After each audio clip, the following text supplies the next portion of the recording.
Too Late. Written by Roel Dsouza, narrated by Roel Dsouza. I was standing on the edge of a waterfall around 180 feet above the ground, almost equal to a building with 30 floors. My hands were profusely sweating.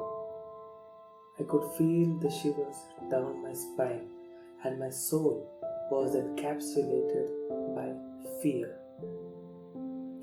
My heart was telling me, just one more step, Roel, just one more step and everything will be fine. My mind whispered, you don't have to do it, Roel. You don't have to do it. I looked back with fear and I thought to myself, I think it's too late now. Have you ever been through a difficult situation in your life? Well, this was mine.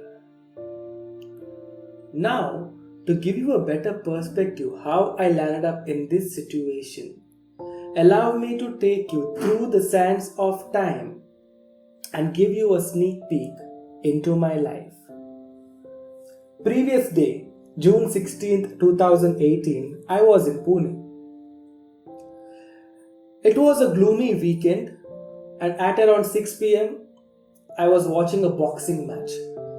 Buster Douglas versus Mike Tyson. The entire world knew that Tyson would win that match. The entire world knew, except Buster Douglas. He rose like a phoenix and defeated Mike Tyson. The undefeated Mike Tyson was on the ground, defeated. Now this match inspired me and I was filled with motivation. I was browsing through Facebook and an ad pops up. Water rappelling. Conquer your fear of heights. Now, if it were some other day, I would have ignored it. But I was pumped up with motivation. Even though I was scared of heights and water, I paid the fees and I signed up for it. I set up the alarm at 6 a.m., 6:10, 6:20. You know the drill, right? The goal is to wake up at 7 a.m. Next day morning, as I managed to wake up successfully from my sleep at 7 a.m. after an incremental dosage of alarm, I realized that my dosage of motivation is missing. It has disappeared. I started reanalyzing and I thought to myself, what have I done? What was I thinking? One motivational video pumped me up to book the slot, but that motivation disappeared like Anil Kapoor in Mr. India movie. And there was no refund policy as well. You know what? Sometimes I feel even life is also like those gym memberships, which sounds good at the beginning, but it comes with very complicated refund policy. Those of you who don't know what's water rappelling, imagine a massive waterfall in front of you, and the height of it is as similar to that of a 30-floor building. Now, you are on the edge of the waterfall and you're supposed to rappel down vertically through the waters. Now, that's water rappelling for you. Now, the next thing I remember is I am all geared up, standing on top of a mountain, waiting for my turn. And there were some group of cute girls waiting for their turn as well. I convinced myself, come on Roel, this is it, everything's going to be fine and you're going to conquer your fear of heights and water. I convinced myself and with confidence I moved towards the edge of the waterfall and I looked down. Now at this moment, I realized I am, you know the word, right? My belly was filled with fear not beer, for a change. And I was trembling. I wanted to give up and I turned around. But all the cute girls were waiting for their turn, and I realized at this point, it's too late now. I had to make a decision. A difficult decision, to be honest. I could also see the angels in the sky waiting to take me away. With fear, I began my descent. As I was descending, my legs were shivering. My mind said, Royal, whiskey was less risky. And my heart was bubbling with joy. It was a cocktail of emotions. 30 feet later, my mind started giving away. My back was paining badly. The water hit my face harder than I expected.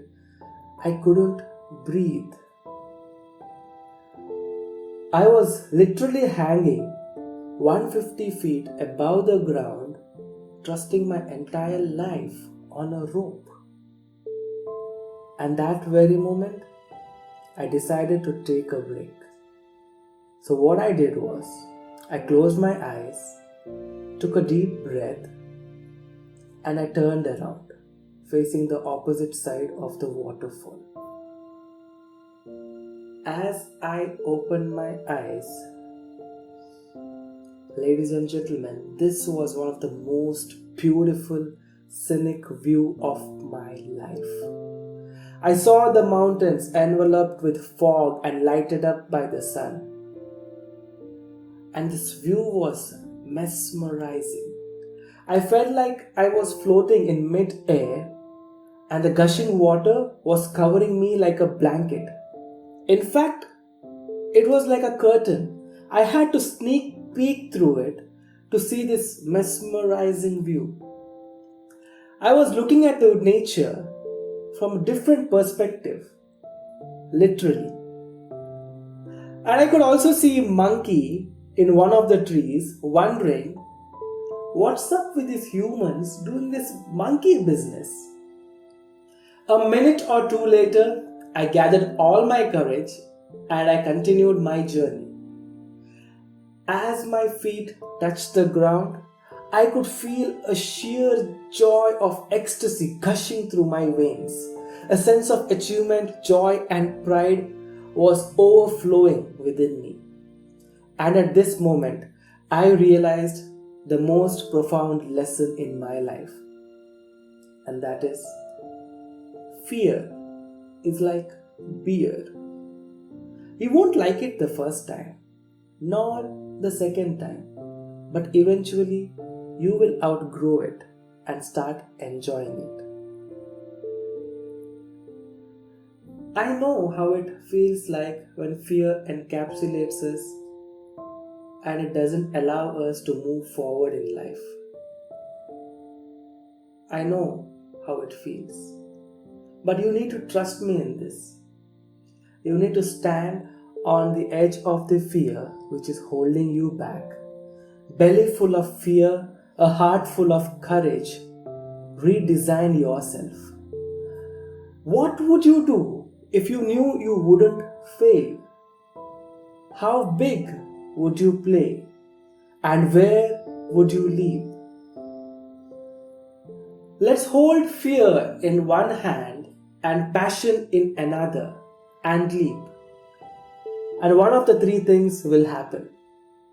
You will learn to fly, you will have a soft landing, or else you will fall hard and you will need a band-aid. Either way, you will find what you were searching for. So to you I say, dream on. And remember, whiskey can be less risky, but overcoming fear will take you higher than a bottle of beer.